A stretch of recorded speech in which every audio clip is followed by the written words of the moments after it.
Praise the lord. మన ప్రభు అయిన యేసుక్రీస్తు పరిశుద్ధమైనటువంటి నామంలో ఈ ఉదయకాలపు కృపావార్తను వింటున్నటువంటి మీ అందరికీ దేవుని పేరట వందనాలు చెల్లిస్తూ ఉన్నాను. అందరూ బాగున్నారా? మరి ఈ పూట ప్రభు మనకిచ్చినటువంటి వాక్యాన్ని మనము పరిశుద్ధ గ్రంథంలో చదువుకుందాం. నిర్గమాకాండం 33వ అధ్యాయము 14వ వాక్యాన్ని చదువుదాం.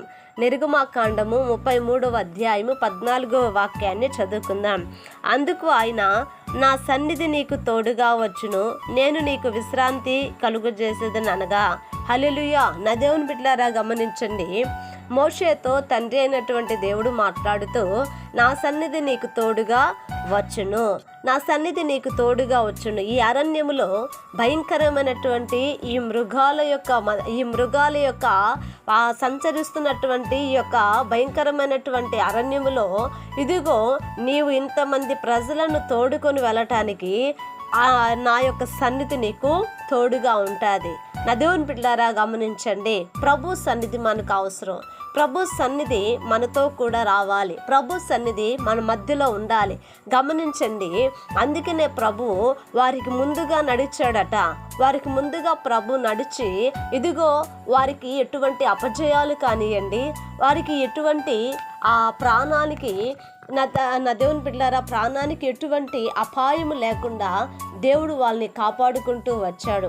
గమనించండి, ఆ తర్వాత కాలంలో కూడా మనం చూసినప్పుడు దేవుని యొక్క మందసం ఇదిగో వారి మధ్యలో ఉండటం వల్ల వారు ఎంతగానో ఆశీర్వదించబడినట్లుగా దేవుని మందసం వాళ్ళ మధ్యలో ఉండటం వల్ల నా దేవుని బిడ్డలారా గమనించండి, వారు ఎంతగా శత్రువుల మీద వాళ్ళు జయాన్ని పొందుకున్నారనేది మనం చూస్తున్నాం. ఇప్పుడు ఆ మందసాన్ని ఇజ్రాయేల్ ప్రజలు దేవుని సన్నిధిగా ఎంచుకున్నారు. హల్లెలూయా. ఈ యొక్క మందసాన్ని ఇదిగో ఇది దేవుని యొక్క సన్నిధి, ఇది దేవుని యొక్క సన్నిధి కనుక అందుకనే యోర్దాను నది దాటటానికి ఆలోచించండి, యాజకులు ఇదిగో మందసాన్ని వాళ్ళ భుజాల మీద పెట్టుకొని ఇజ్రాయేలు ప్రజలకు ముందుగా, తన ప్రజలకు ముందుగా ఇదిగో ప్రభు అంటాడు, మరి యాజకులను ఇదిగో నా ప్రజలకు ముందుగా మీరు మందసాన్ని ఎత్తుకుని నడవండి. ఎదురుగా ఉన్నటువంటి యోర్దాను నది యొక్క నీళ్ళు ఎప్పుడైతే వాళ్ళ పాదాలు మోపబడ్డాయో, ఆ నదిలో వాళ్ళు పాదాలు పెట్టడం ఎప్పుడైతే ప్రారంభించారో నా దేవుని బిడ్డలారా ఆ యొక్క నీరంతా కూడా ఏకరాశిగా ఆగిపోయినట్లుగా మనం చూస్తూ ఉన్నాం. అంటే దేవుని సన్నిధి ప్రజలతో ఉండటం వల్ల, దేవుని సన్నిధి సంఘములో ఉండటం వల్ల, దేవుని సన్నిధి సమాజంలో ఉండటం వల్ల, దేవుని సన్నిధి ఆయన పేరు పెట్టబడినటువంటి జనుల మధ్యలో ఉండటం వల్ల నా దేవుని బిడ్డలారా ఆ సన్నిధి వారికి ఎంతగానో ప్రయోజనకరంగా ఉంటూ ఉంది. హల్లెలూయా. వాళ్ళకి ఎంతగానో అది ఆశీర్వాదకరంగా ఉంటూ ఉంది. అందుకనే ప్రభు అంటాడు, నా సన్నిధి నీకు తోడుగా వచ్చును. ఆయన సన్నిధి మనకు ముందుగా నడవాలండి. ఆయన సన్నిధి మనతో పాటే ఉండాలండి. నా దేవుని బిడ్డలారా ఈరోజు అంటాను, ఇదిగో ఆయన సన్నిధి నీకు తోడుగా ఉందా? ఆయన సన్నిధి నీకు తోడుగా వస్తూ ఉందా?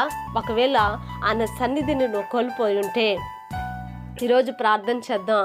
దేవుని యొక్క మహాకృప మరలా ఆ సన్నిధి ఇదిగో నీకు ఆయన తోడై ఉండునట్లుగా, ఆయన యొక్క సంచారము నీతో నీ కుటుంబముతో ఇదిగో నువ్వు వెళ్తున్నటువంటి సంఘంలో కూడా దేవుడు అటువంటి సంచారము ఉండునట్లుగా ప్రార్థన చేద్దాం. మహాపరిశుద్ధుడైన మా తండ్రి, కృపగలిగిన దేవానికి వందనాలు యేసయ్యా. ఇది నా తండ్రి అయ్యా, మీరు ఇచ్చినటువంటి వాక్యం కొరకై నీకు స్తోత్రాలు. నిజమే నా ప్రభువా, నీ సన్నిధి మాకు తోడుగా ఉండటానికి నైనా అయా ఈ యొక్క ఉదయకాలం ముందు ప్రార్థిస్తూ ఉండగా అలనాడు మోషేతో మాట్లాడిన దేవుడు నా ప్రభా, నా సన్నిధి నీకు తోడుగా వచ్చునని నైనా అయా సెలవిచ్చిన దేవుడు నైనా అయా అదే రీతిగా నా ప్రభా మాకు కూడా నీ సన్నిధి తోడుగా ఉంచమని అయా నా తండ్రి నైనా మీరే మా ముందు నడిచిన ప్రభా మమ్మల్ని బలపరచమని యేసు నామమున అడిగి వేడుకుంటున్నాము తండ్రి. ఆమేన్. Praise the Lord. దేవుని కృప మీకు తోడై ఉండును కాక.